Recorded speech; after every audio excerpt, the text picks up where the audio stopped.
হয়, আজি ডিব্ৰুগড়ৰ পৰা গুৱাহাটী অভিমুখী ইণ্ডিগো বিমানত আহি থকা অৱস্থাত যেতিয়া গুৱাহাটীত অৱতৰণ কৰিবলৈ লৈছিলে, ঠিক অৱতৰণ কৰিল, কিন্তু সম্পূৰ্ণ অৱতৰণ কৰিবলৈ নাপালে। পিছফালৰ চকাই মাটি স্পৰ্শ কৰা খন্তেক মুহূৰ্তৰ পিছতেই পুনৰ বিমানখনে টেক অফ কৰিছিলে আৰু প্ৰায় 20 মিনিটমান সময় আকাশমাৰ্গত থাকিলে। আৰু তেতিয়া আমাক কেপ্টেইনে জনাইছিলে যে মিছ এপ্ৰ'চ হোৱাৰ কাৰণে লেণ্ডিং কৰিব পৰা নাছিল, কিন্তু পৰৱৰ্তী সময়ত সুকলমে বিমানখন লেণ্ডিং কৰে। হয়, আজি ডিব্ৰুগড়ৰ পৰা গুৱাহাটী অভিমুখী ইণ্ডিগো বিমানত আহি থকা অৱস্থাত যেতিয়া গুৱাহাটীত অৱতৰণ কৰিবলৈ লৈছিলে, ঠিক অৱতৰণ কৰিল, কিন্তু সম্পূৰ্ণ অৱতৰণ কৰিবলৈ নাপালে। পিছফালৰ চকাই মাটি স্পৰ্শ কৰা খন্তেক মুহূৰ্তৰ পিছতেই পুনৰ বিমানখনে টেক অফ কৰিছিলে আৰু প্ৰায় 20 মিনিটমান সময়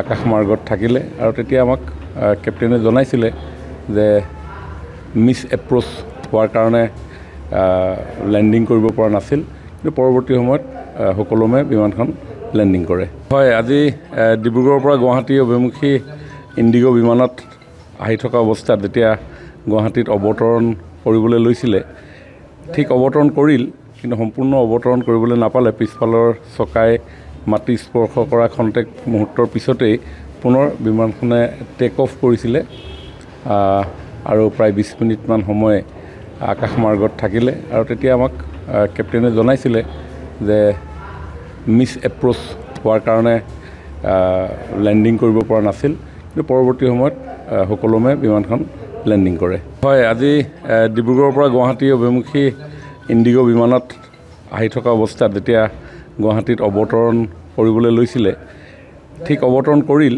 কিন্তু সম্পূৰ্ণ অৱতৰণ কৰিবলৈ নাপালে। পিছফালৰ চকাই মাটি স্পৰ্শ কৰা খন্তেক মুহূৰ্তৰ পিছতেই পুনৰ বিমানখনে টেক অফ কৰিছিলে আৰু প্ৰায় 20 মিনিটমান সময় আকাশমাৰ্গত থাকিলে। আৰু তেতিয়া আমাক কেপ্টেইনে জনাইছিলে যে মিছ এপ্ৰ'চ হোৱাৰ কাৰণে লেণ্ডিং কৰিব পৰা নাছিল, কিন্তু পৰৱৰ্তী সময়ত সুকলমে বিমানখন লেণ্ডিং কৰে। হয়, আজি ডিব্ৰুগড়ৰ পৰা গুৱাহাটী অভিমুখী ইণ্ডিগো বিমানত আহি থকা অৱস্থাত যেতিয়া গুৱাহাটীত অৱতৰণ কৰিবলৈ লৈছিলে, ঠিক অৱতৰণ কৰিল, কিন্তু সম্পূৰ্ণ অৱতৰণ কৰিবলৈ নাপালে। পিছফালৰ চকাই মাটি স্পৰ্শ কৰা খন্তেক মুহূৰ্তৰ পিছতেই পুনৰ বিমানখনে টেক অফ কৰিছিলে আৰু প্ৰায় 20 মিনিটমান সময় আকাশমাৰ্গত থাকিলে। আৰু তেতিয়া আমাক কেপ্টেইনে জনাইছিলে যে মিছ এপ্ৰ'চ হোৱাৰ কাৰণে লেণ্ডিং কৰিব পৰা নাছিল, কিন্তু পৰৱৰ্তী সময়ত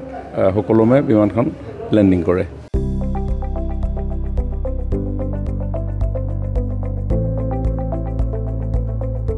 NB নিউজ, সহজ সৰল ভাষাত নৱভাৰতৰ কথা।